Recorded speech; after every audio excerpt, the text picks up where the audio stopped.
Hi, good to be with you again. Let's go through real quick. Just a quick reminder of how far we've come. Minor second, major second, minor third, major third,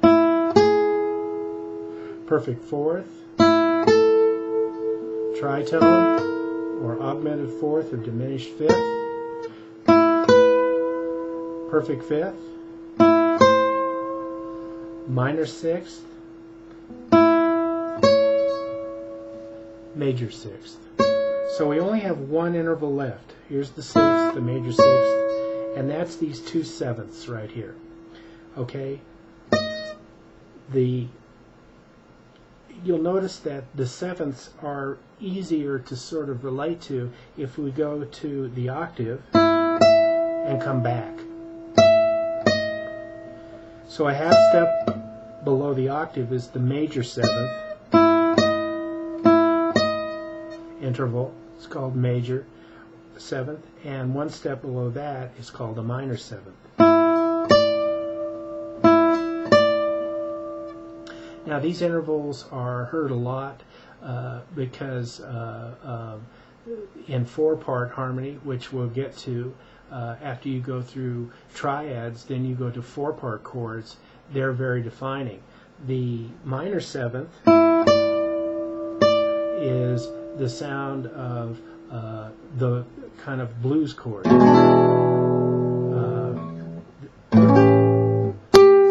A,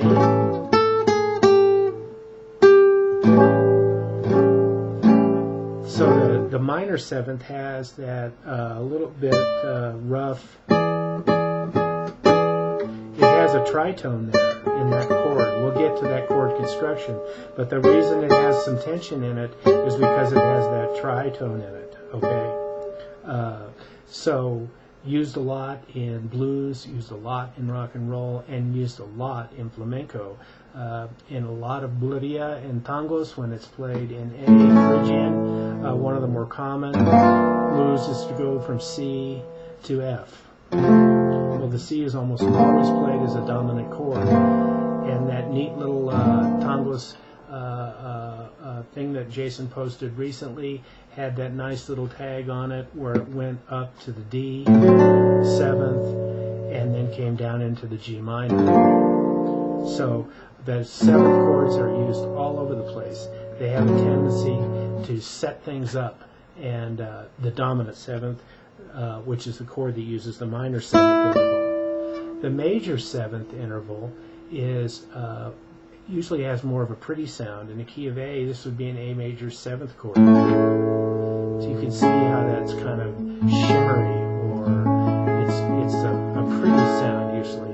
It's described as something like that. If I lower the seventh, now I have that, that kind of harshness to it, a bit, little tension. So there's a good way to see that very graphically on the guitar.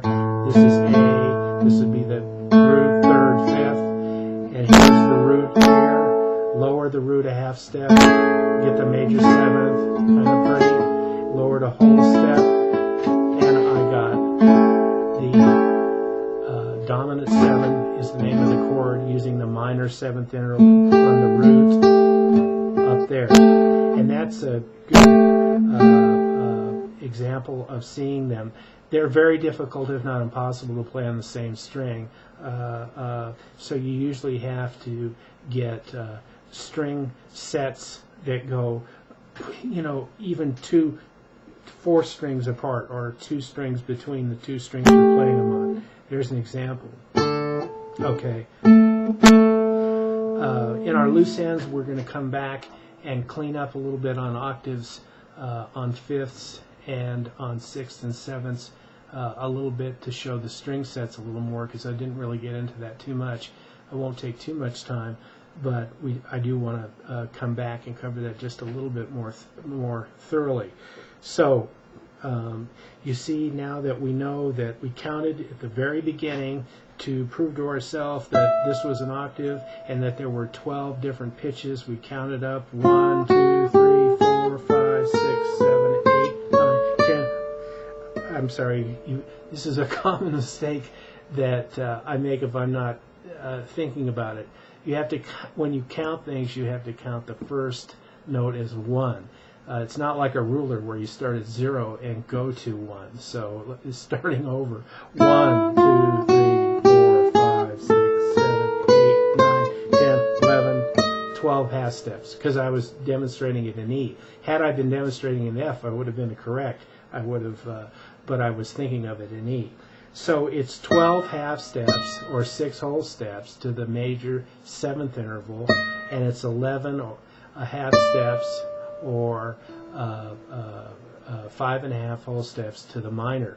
And that completes our intervals, starting with a major 7th and going down on the E string, major 7th, minor 7th, major 6th, minor 6th, perfect 5th, tritone, diminished 5th or augmented 4th, perfect 4th, major 3rd,